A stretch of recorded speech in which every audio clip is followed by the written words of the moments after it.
नमस्कार दोस्तों। पिछले वीडियो में अपन ने यहाँ तक देख लिया था। आज अपनी इसी सीरीज़ को आगे बढ़ाते हुए चलते हैं। ये series CUT PG IIT JM CSI NET GATE के लिए बहुत ही ज़रूरी है। इसमें आप क्विक रिवीजन कर सकते हैं। अगर आपके थोड़े से भी बेसिक कॉन्सेप्ट मजबूत है तो आप इसको 2-4 बार देखेंगे तो आपके सारे थ्योरेटिकल कॉन्सेप्ट मजबूत हो जाएंगे। साथ ही अपन कुछ न्यूमेरिकल भी अपन ट्राई करेंगे। तो अपन आज स्टार्ट करते हैं डिटर्मिनेंट सारणिक।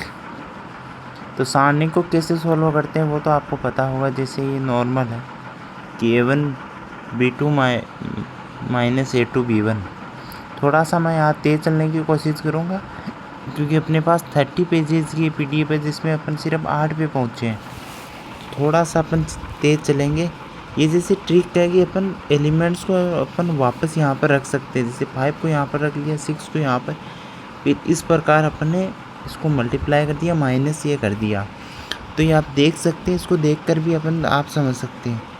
4x4 क्रॉस की मैट्रिक्स को सोल्व करना अपन को उसी प्रकार होगा कि पहले एलिमेंट अपन ने इसको ले लिया और बाकी सबको छोड़ दिया, फिर सेकंड में इसको लिया और इसके लिए इसको छोड़ दिया। इसी प्रकार अपन करते जाएंगे। नेक्स्ट अपना है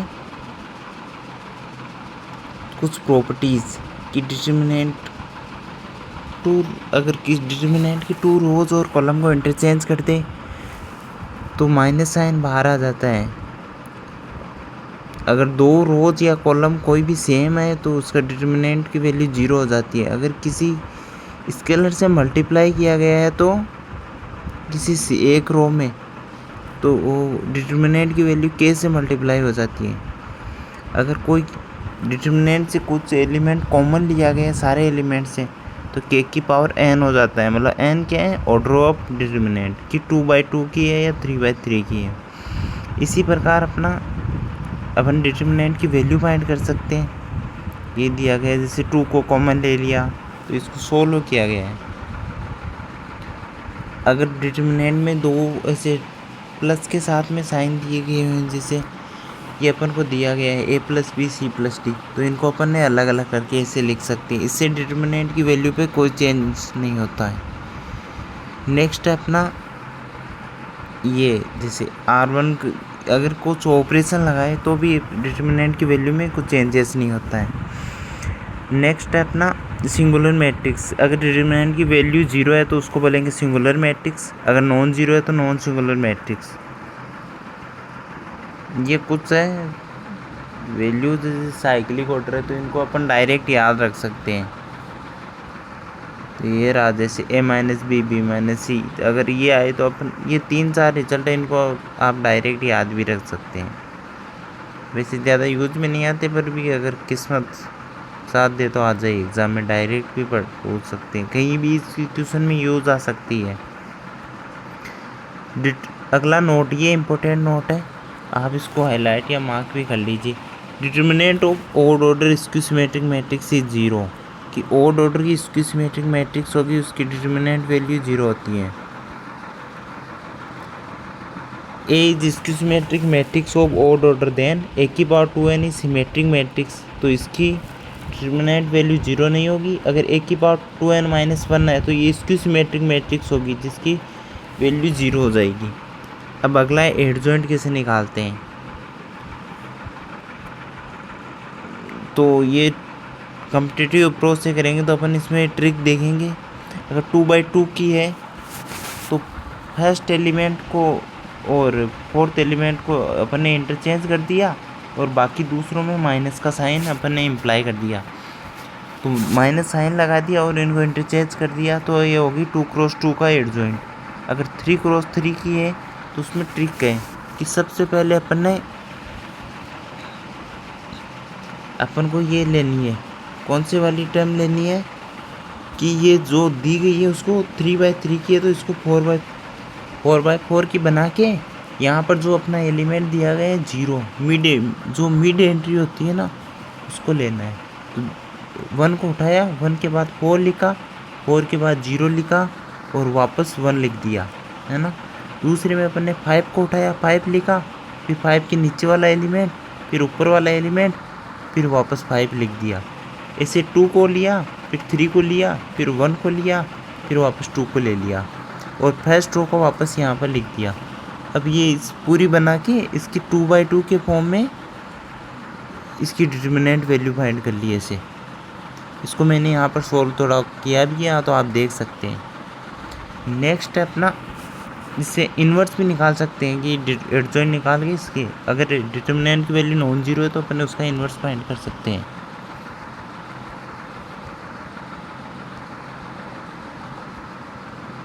इन्वर्टेबल मैट्रिक्स तभी होगी जब डिटर्मिनेंट की नॉन जीरो होगी। ये थोड़ी थोड़ी आप ऐसे इनको छोड़ भी सकते हैं क्योंकि प्रॉपर नोट्स लिखे गए हैं तो इनमें मेन चीज़ें रिवीजन में काम में आएगी। ये प्रॉपर्टीज़ है तो मैं बोल के बता देता हूँ ताकि आपके लिए ईजी पड़े।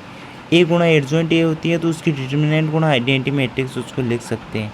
ए गुणा एडजॉइंट ए का अगर अपन डिटर्मिनेंट निकाले तो डिटर्मिनेंट की पावर n हो जाती है। नेक्स्ट है अपना एडजॉइंट ए का ट्रांसपोज करें या ट्रांसपोज करके एडजॉइंट निकाले तो सेम वैल्यू आती है। नेक्स्ट है अपना एडजॉइंट ए बी है तो adjoint B dot adjoint A लिख सकते हैं।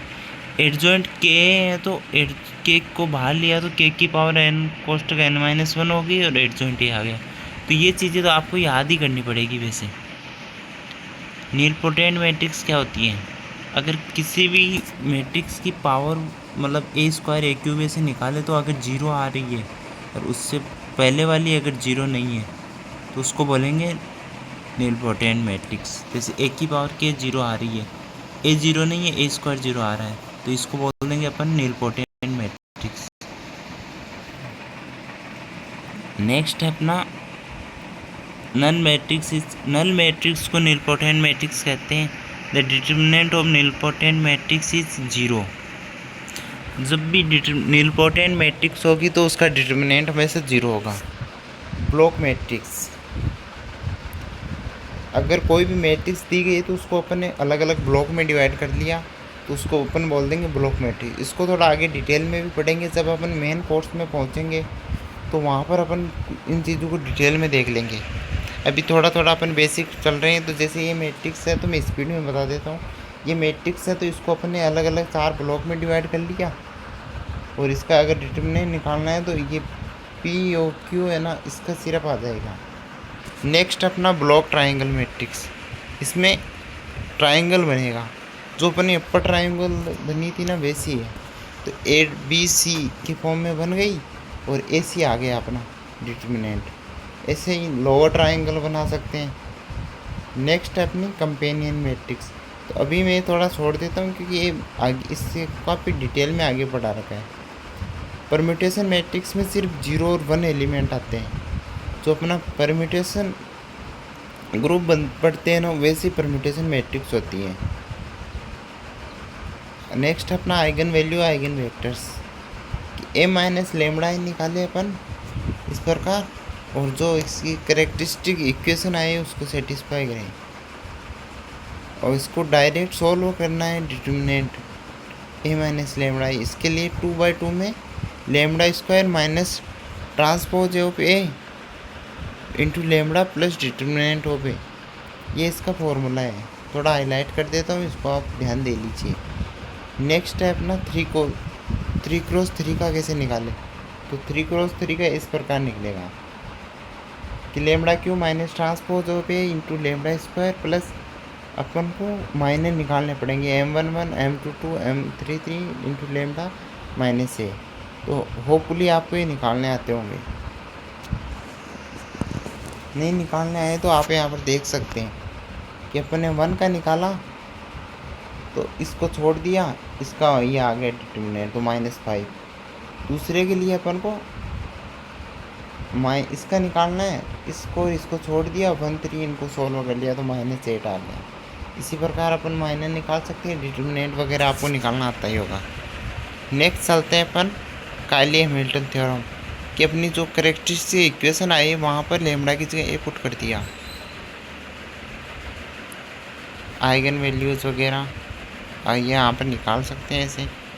ये नोट है, sum of eigen values equal to trace of A और determinant of eigen value equal to multiply of eigen values, मतलब determinant of matrix equal to multiply of eigen values. ये properties आप थोड़ी बहुत देख सकते हैं ऐसे। ये आइगन वैल्यूज़ है तो उसका स्क्वायर करेंगे मैट्रिक्स का तो आइगन वैल्यूज़ का भी स्क्वायर हो जाएगा, प्लस एडिशन वगैरह हो जाएगा वैसे ही। तो वैसे 10 मिनट का वीडियो हो गया तो इसको मैं सोचता हूँ यहीं पर ऑफ कर दे और अगले वीडियो से देखिए। धन्यवाद।